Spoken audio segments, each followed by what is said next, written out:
మన ప్రభు అయిన యేసు క్రీస్తు నామములో కూడి వచ్చిన ప్రతి ఒక్కరికి వందనాలు తెలుపుకుంటూ దేవుని యొక్క పరిశుద్ధ గ్రంథంలో నుంచి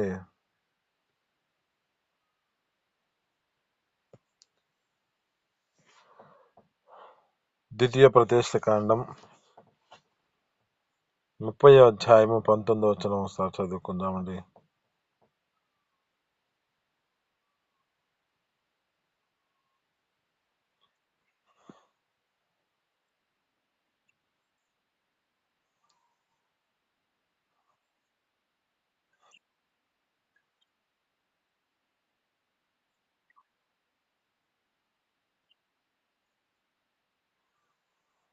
పిలుచు ఆమేన్, హల్లెలూయా.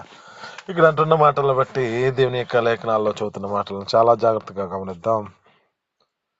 ఈ మాటని ఇంతకుముందు ఒకసారి వాడినట్టున్నాం. దేవుని యొక్క కృప చొప్పున ఆయనను ఈ దినమున ప్రత్యేకమైన మాటలు మాట్లాడుకుందాం. ఇక్కడున్న ఆ మాట, నేడు జీవమును మరణమును, ఆశీర్వాదమును శాపమును నేను నీ ఎదుట ఉంచి ఉన్నాను. భూమి ఆకాశములు మీ మీద సాక్షులుగా పిలుచుచున్నాను అంటున్నాడు. అంటే ఇక్కడ ఉన్న మాటలను బట్టి మన జీవితాలలో జీవము కలిగిన ఆ యొక్క ఆశీర్వాదం మన జీవితాల్లో మనం నడిపించబడే నడకను బట్టి ఉంటుంది. అలాగే ఆ యొక్క మరణము సంభవించే శాపము కూడా మన జీవితంలో నడిపించబడిన పరిస్థితిని బట్టే ఉంటుంది. అయితే ఇక్కడ అంటున్నమాట, నేడు నీ ఎదుట ఉంచిన మేలు అంటే జీవము నీ ఎదుట ఉన్నది, మరణము నీ ఎదుట ఉన్నది. ఆశీర్వాదము పొందుకోవాలన్నా నీ ఎదుటే ఉన్నది, శాపము నీ ఎదుటే ఉన్నది. అయితే నీ జీవితం ఏ పరిస్థితిలో నడిపించబడ్డావో, నీ జీవితం ఎలా నడిపించుకుంటున్నావో దానికి తగిన ప్రతిఫలము అనిపించబడాల్సిన స్థితి ఉన్నది. ఈ భూమి ఆకాశంలో ఈ సాక్ష్యాలు పలకటానికై వాటిని పిలుచుచున్నాడంట దేవుడు. ఇవి మన మీద సాక్ష్యం పలకటానికై ఒక తగిన సమయంలో అవి మన మీద సాక్ష్యం పలికే పరిస్థితిలో ఉంటూ ఉన్నాయి. అయితే మనం నడిపించబడిన నడక జీవం కొరకు మనం ఎదురు చూస్తున్నామా, మరణకరమైన స్థితిలోనికి వెళ్ళే దానిని మనం కోరుకుంటున్నామా, ఆ శాపగ్రస్తమైన దాన్ని మన జీవితాల్లో వెంబడించే పరిస్థితిలోనికి మన జీవితాలు నడిపించుకుంటున్నామా, లేక ఆశీర్వాదాలు పొందుకునే స్థితిలో నడిపించబడుతున్నామా, ఇది మనం జ్ఞాపకం చేసుకుందాం. అయితే ఇక్కడ ఆశీర్వాదించబడిన వారి జీవితాల్లో ఏ స్థితిలో నడిపించబడ్డారు, శపితమైన పరిస్థితుల్లోకి వెళ్ళిన వారి జీవితాలు ఏ విధంగా నడిపించబడినాయో మనం గుర్తు చేసుకుంటే, ఈ యొక్క ఆది కాండంలో 4వ అధ్యాయం 4వ వచనంలో ఇద్దరు వ్యక్తులు కనబడుతూ ఉంటారు. ఎవరు ఇద్దరు వ్యక్తులు అంటే అన్నదమ్ములే. ఈ అన్నదమ్ములు హేబేలు, కయోను. ఈ కయోని యొక్క జీవితంలో జ్ఞాపకం చేసుకుంటే ఏ పరిస్థితిలో ఉన్నవాడుగా ఉన్నాడంటే, ఇతని జీవితంలో చేస్తున్నాడు పని, ఈ పనిలో తన జీవితంలో సంపూర్ణత లేదు. చేస్తున్నాడు కానీ దానిలో పరిపూర్ణత లేదు. చేస్తున్నాడు కానీ తన జీవితంలో నమ్మకంగా, తన జీవితంలో ఆ యొక్క దేవుని సన్నిధిలో కొనసాగించబడాలి కానీ ఏదో ఒకటిలే అని దేవుని సన్నిధికి తీసుకొచ్చేవాడిగా కనబడుతున్నాడు. అంటే ఇతని యొక్క నిర్లక్ష్యము, ఇతను చేస్తున్న పని, ఇతను చేస్తున్న నిర్లక్ష్యమును బట్టి ఏ పరిస్థితిలోకి వెళ్తుంది. అందుకే ఇర్మియా గ్రంథం 48వ అధ్యాయం 10వ వచనంలో అంటాడు, ఏమంటాడంటే, యెహోవా కార్యమును అశ్రద్ధ చేయువాడు శాపగ్రస్తుడు. అయితే ఇక్కడ కనబడుతున్న పరిస్థితి ఎలాంటిది అంటే, కయోని యొక్క జీవితంలో చేస్తున్నాడు కానీ ఆ పనిలో శ్రద్ధ లేదు. అశ్రద్ధగా తన జీవితాన్ని నడిపించుకుంటున్నాడు, ఏదో ఒకటి అని దేవుని సన్నిధిగా తీసుకొచ్చుకునే పరిస్థితి లాగా ఉంది. దినం నీతో మాట్లాడుతున్న మాటల, నేడు నీ ఎదుట జీవము, నేడు నీ ఎదుట మేలు, నేడు నీ ఎదుట ఈ యొక్క ఆశీర్వాదం నీ ఎదుట ఉంచాను. నేడు నీ జీవితంలో మరణం సంబంధించినది, శపితమైన పరిస్థితిని తీసుకొచ్చేది నీ ఎదుటే ఉంచాను. అయితే నీవు నడిపించబడే నడకను బట్టి నువ్వు అది నీ జీవితంలో కలిగే పరిస్థితి ఉన్నది. ఇక్కడ ఈ యొక్క కయ్యూని యొక్క పరిస్థితి ఎలాంటిది అంటే, దేవుని సన్నిధికి నడిపించబడ్డాడు కానీ దేవుని యొక్క మార్గంలో తన జీవితంలో శ్రేష్టమైన దానిగా నడిపించబడలేని పరిస్థితి కనబడుతుంది. ఆ దేవుని సన్నిధిలోనికి వచ్చాడు కానీ ఆ దేవుని యొక్క మార్గంలో నడిపించబడుతున్నాడని అనుకుంటున్నాడు కానీ తన యొక్క జీవితంలో చేస్తున్న పనిలో పరిపూర్ణత లేదు. దానికి పరిమాణము తన జీవితంలో ఏ పరిస్థితిలోకి వెళ్తున్నాడు అంటే, తన జీవితంలో ఒక శాపగ్రస్తమైన పరిస్థితిలోకి వెళ్తున్నాడు. ఎందుకని ఈ పరిస్థితికి వెళుతుంది అంటే, ఇతడు చేసిన పొరపాటే ఇతని జీవితంలో ఒక శాపగ్రస్తమైన పరిస్థితిలోనికి తీసుకెళ్ళడానికి కారణమవుతుంది. అక్కడ అంటాడు, ఎందుకయ్యా నీ ముఖమును చిన్నబుచ్చుకున్నావు అంటున్నాడు దేవుడు. సత్క్రియ చేస్తే నీ జీవితంలో మంచిగా నువ్వు తలెత్తుకొనవా? ఇదనం నీతో మాట్లాడుతున్న మాటను బట్టి కూడా నీ జీవితంలో తల దించుకునే పరిస్థితి ఎందుకు వస్తుంది? నీ జీవితంలో ఆ యొక్క తల ఎత్తుకుని జీవించలేని పరిస్థితి ఎందుకు ఉంటున్నావు అంటే, నువ్వు చేసే నీ సత్క్రియ నీ జీవితంలో తల ఎత్తుతుంది. నువ్వు చేయలేని స్థితిలో ఉన్నావు కనుకే నీ జీవితంలో తల దించుకునే పరిస్థితి ఉంది. ఈ కయ్యూని యొక్క పరిస్థితి ఎలాంటిదంటే, అతడు చేసిన పొరపాటుని సరిచేసుకోలేని జీవితం నడిపించబడుతూ తన కలిగిన ఆ యొక్క హేబేలు యొక్క అర్పణ అంగీకరించి అతనిని ఆశీర్వదించాడు కనుక అతన్ని చూసి ఇతడి వ్యసనాక్రాంతుడై అతని మీద పగ పెట్టుకున్నాడు. ఈ పగ పెట్టుకున్న దానిని బట్టి ఆ యొక్క వ్యక్తిని ఒక దినాన దొరికితే అతడిని పొలంలో చంపేసి సైలెంట్ గా వస్తున్నాడు. కానీ ఇక్కడ పరిస్థితిని బట్టి జ్ఞాపకం చేసుకుంటే దేవుడు ఏమంటున్నాడు, భూమాకాశాలను నేను పిలుస్తున్నాను, సాక్షులుగా నీ మీద అని పిలుస్తున్నాను అంటున్నాడు. అయితే ఇక్కడ అంటున్నమాట, ఆ యొక్క వ్యక్తితో మాట్లాడుతుంటే, హేబేలేడి, నీ తమ్ముడైన హేబేలేడి అంటే, నేను అతనికి ఏమైనా కావలివాడినా అంటున్నాడు. అంటున్నమాట, భూమి మీద నువ్వు రక్తం ఒలికించవే, ఆ రక్తము మొరపెడుతుంది అంటున్నాడు. ఈ పరిస్థితిలోకి ఎందుకు వెళ్ళింది? ఈ జీవితంలో ఎందుకని ఈ విధమైన పరిస్థితిలోనికి వెళ్ళింది? కారణం ఏమిటంటే, ఇతడు సత్క్రియ చేయలేని పరిస్థితి. ఇతడు తన జీవితంలో తన మార్గాన్ని సరి చేసుకోలేని పరిస్థితి కనబడుతుంది. హేబేలు యొక్క జీవితంలో ఏమో ఆశీర్వదించబడిన వాడిగా కనబడుతున్నాడు. హేబేలు యొక్క జీవితం ఎలా ఉన్నదంటే, దేవుడు అంగీకరించిన వాడు, దేవుడు లక్ష్య పెట్టిన వాడుగా ఉన్నాడు ఆ యొక్క వ్యక్తి. ఎందుకని అంటే, అతడు శ్రేష్టమైన వాటిని దేవుని సన్నిధిలోనికి తీసుకొచ్చాడు. ఈ దినం నీతో మాట్లాడుతున్న మాటను బట్టి కూడా, నీవు దేవుని సన్నిధిలో ఇచ్చేటప్పుడు నువ్వు ఎలా నీ జీవితంలో నడిపించబడుతున్నావు? ఏదో ఒకటిలే అని తీసుకెళ్లే పరిస్థితుల్లో నీ జీవితం నడిపించబడుతుందో, లేక శ్రేష్టమైన వాటిని దేవుని సన్నిధికి తీసుకొచ్చేవాడిగా నువ్వు మార్చబడ్డావు? ఇక్కడ అంటున్నమాట, ఈ వ్యక్తితో మాట్లాడుతున్నమాట, ఎందుకయ్యా నీ ముఖం చిన్నబుచ్చుకున్నావంటే, నీ జీవితంలో సత్క్రియ చేస్తే నీ జీవితంలో నీవు తలెత్తుకోవా?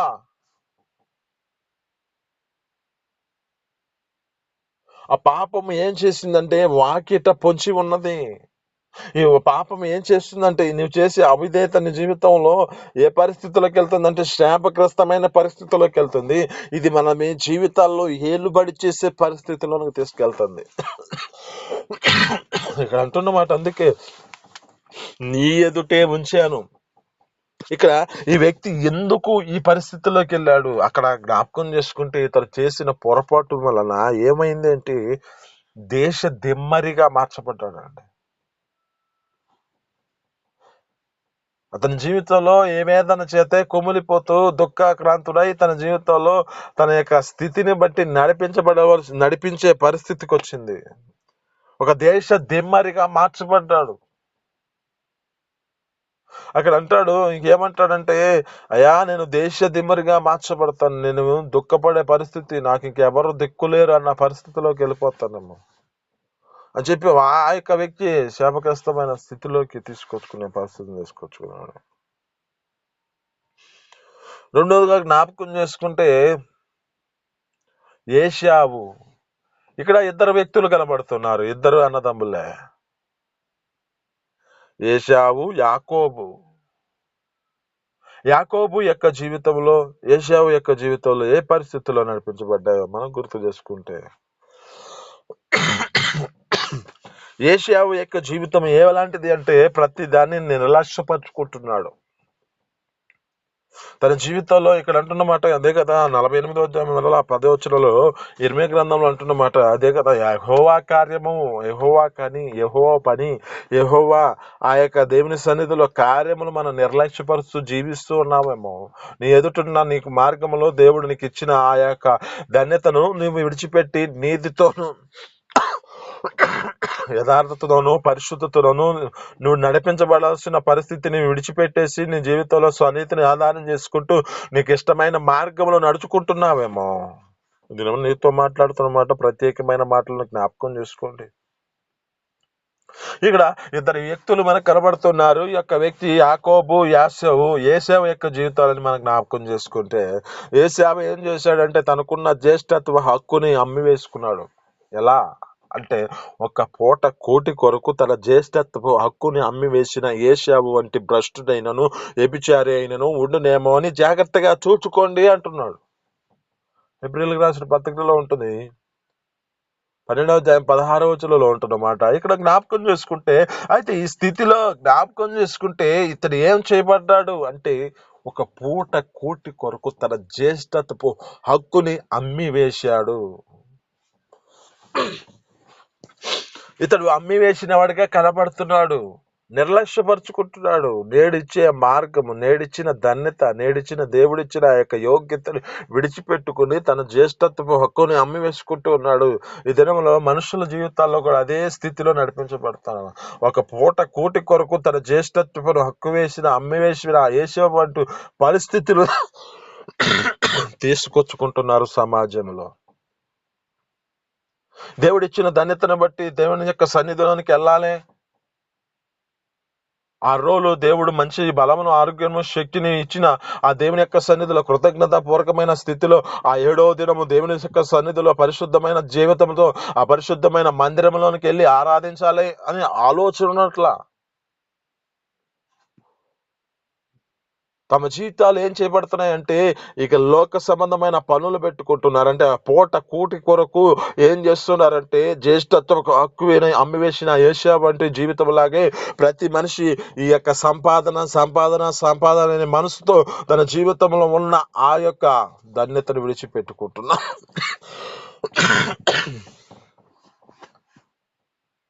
ఆరు దినాలు నిన్ను దేవుడు ప్రతి పనిలో చేసుకున్నటకై నీకు శక్తినిచ్చాడు, ఆరోగ్యం ఇచ్చాడు, నీ జీవితంలో ఆశీర్వదించడానికి నీకు అవకాశం ఇచ్చాడు. ఇవన్నీ ఇచ్చిన దేవుడు ఏం చేస్తున్నాడంటే ఆ దినమును పరిశుద్ధపరిచాడంట. ఆ దినము ఆశీర్వదించబడటానికి కారణమైందంట. అయితే మరి ఆశీర్వదించబడాలంటే నీ జీవితంలో ఏం చేయబడాలంటే ఆ దేవుని సన్నిధిలో నువ్వు కనిపించాలి కదా. ఆ దేవుని యొక్క మార్గంలో నీ జీవితంలో ఆ పూట నీ జీవితంలో దేవుని యొక్క మార్గంలో నిలకడగా జీవించాలి కదా. మరి ఆ మార్గాన్ని ఎందుకు విడిచిపెట్టేస్తున్నావు? జ్యేష్ఠత్వపు హక్కుని అమ్మివేసుకున్నాడు పూట కూటి కొరకు. మనిషి జీవితంలో ఈ యొక్క ధనము అనే మనసుతో చేత ఈ శ్రాంతి దినాన్ని కూడా మర్చిపోతూ ఆ దేవుని యొక్క మందిరానికి వెళ్లాల్సిన జీవితాన్ని కూడా నిర్లక్ష్యపరుచుకుంటూ పూట కూటి కొరకు ఆమె యొక్క పనులలో తమ జీవితాలు మెలిగినం అయిపోతున్నారు. దినము నీతో మాట్లాడుతున్న మాటను బట్టి ఏశావు తన జీవితంలో తన స్థితిని బట్టి ఏ పరిస్థితుల్లోకి వెళ్ళాడో కనబడుతుంది.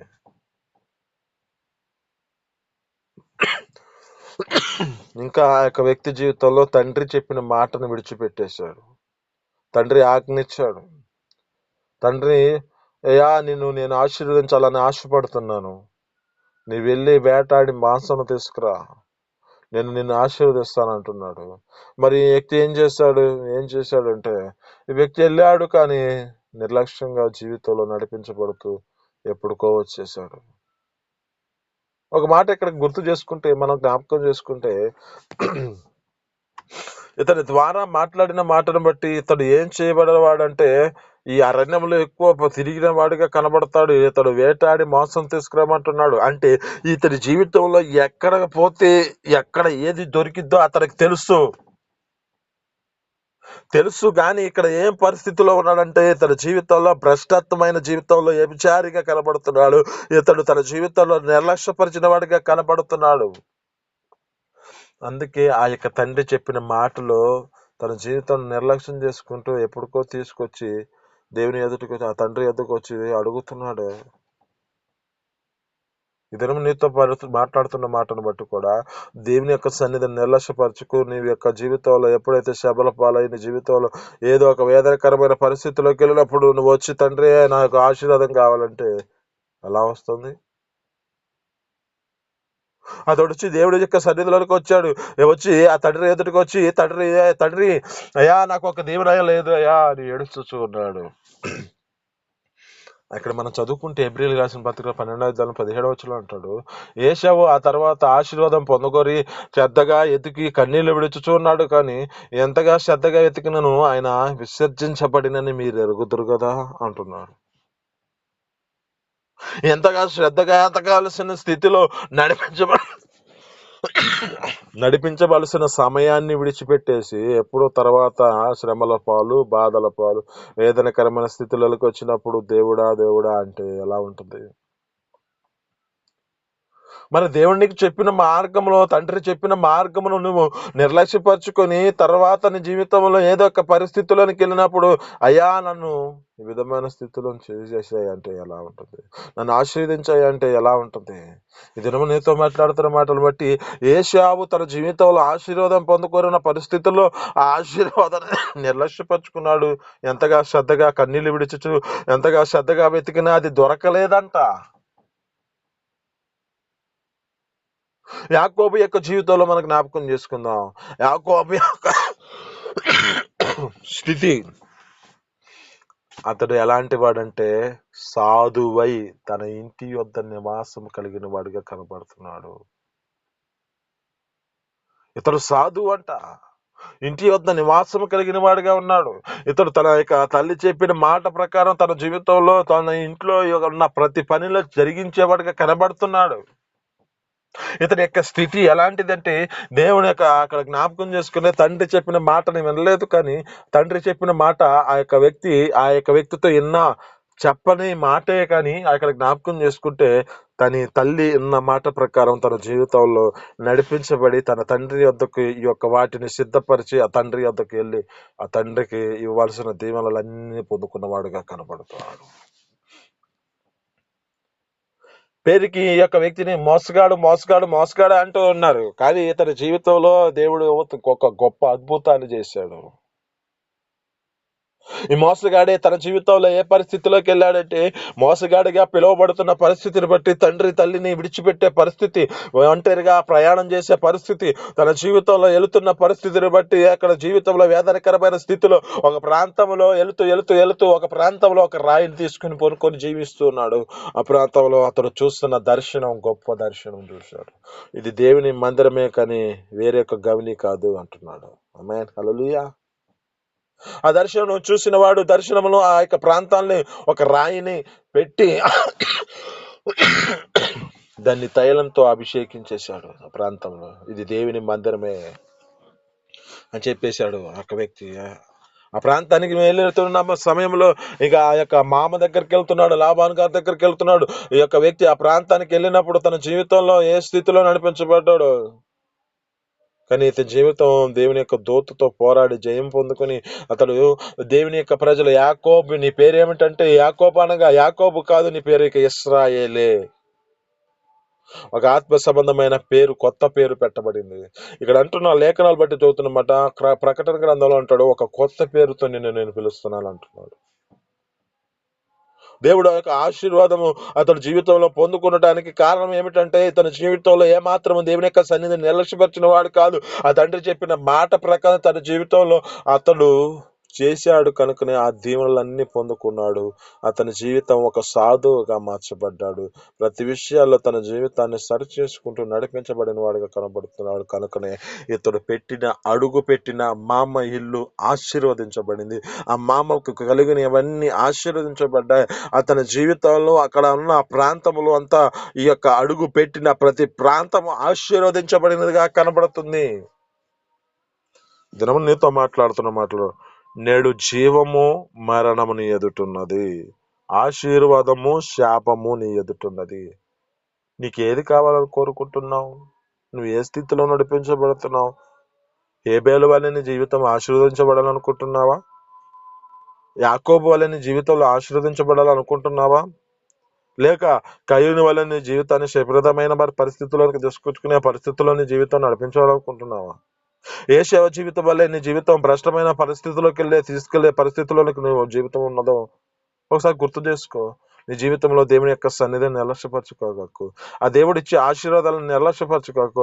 ఆ దేవుడు నీ పట్ల ఒక గొప్ప అద్భుతాలను చేయడానికి దేవుడు తన యొక్క ప్రణాళికలు ఏమంటున్నాడంటే, మిమ్మల్ని పిలిచిన పిలుపు ఎలాంటిది అంటే, అక్కడ అంటున్నాడుగా, 1 పేతురు రాసిన పత్రిక 3వ అధ్యాయం 9వ వచనం అంటాడు, ఆశీర్వాదమునకు వారసులవుటకే నేను పిలిచి తిని, కనుక మీరు దూషణకు దూషణ చేయొద్దు, కీడుకి ప్రతి కీడు చెయ్యొద్దు, ప్రతి విషయంలో దీవించండి దీవించండి దీవించండి అంటున్నాడు. మన దీవెనకరమైన స్థితిలోకి వెళ్ళాలి.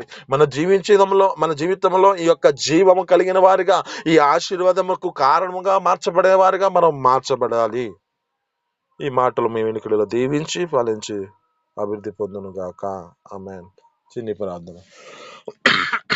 పరిశుద్ధుడా, జీవాధిపతి, ఆశ్చర్యకరుడా, ఆలోచనకర్త, నీకు స్తోత్రాలు తండ్రి. నిత్యుడగు తండ్రి, నీకు స్తోత్రాలు తండ్రి. అయ్యా నా తండ్రి, మాకు నా తండ్రి రెండు మాటలు మీరు తెలియజేసిన దాన్ని బట్టి నీ స్తోత్రాలు తండ్రి. నేడు మరణము, అయ్యా జీవము ఉన్నది అంటున్నావు, ఆశీర్వాదము శాపము ఉన్నది అంటున్నావు. నీకేది కావాలో నీ ఎదుట ఉంచి ఉన్నాను అంటున్నావు. అయ్యా మా జీవితాల్లో వేటిని సిద్ధపరచుకుంటున్నాము. అయ్యా మా మీద భూమి ఆకాశాలు సాక్ష్యం పలుకుతున్నాయి అంటున్నావు. సాక్షులుగా పిలుచుతున్నాను అంటున్నాను తండ్రి. అయా నా తండ్రి, మేము చేసే ప్రతి నా తండ్రి పనిలో మీ కృపతో జ్ఞాపకం చేసుకోండి. ఆ జీవము కలిగిన దానిని మేము ప్రేమించేవారుగా, అయ్యా నా తండ్రి, ఆశీర్వాదములకు వారసులుగా పిలువబడినట్లుగా పిలిచారు కనుక మేము ఆశీర్వాదాన్ని పొందుకునేవారుగా, వారసులుగా చేయబడినట్లుగా కృప చూపించండి. అయ్యా హేబేలు వలె మా జీవితం ఆశీర్వదించబడాలి, యాకోబు వలె ఆశీర్వదించబడాలి. అటు కృపను మాకు అనుగ్రహించండి. అయ్యా నా తండ్రి, కయ్యూను వలె మా జీవితంలో ఏదైనా క్రోధమైన పరిస్థితులు మా జీవితాలు నడిపించుకుంటున్నామేమో. అయ్యా ఏషియా వలె మా జీవితంలో ఏదైనా పూట కూటి కొరకు మా జ్యేష్ఠత్వాన్ని హక్కుని అమ్మివేసుకుంటున్నామేమో. అట్టుగా మా జీవితాలు ఉండక మీకు సన్నిధిలో మా జీవితాలను నీకు అప్పగించుకుంటూ, అయ్యా మీరిచ్చే జీవమును ఆ ఆశీర్వాదాలను పొందుకునే కృపను మాకు దయచేయమని యేసు పరిశుద్ధ నామమున పొందుకొని జీవిస్తున్నాను తండ్రి. ఆమేన్.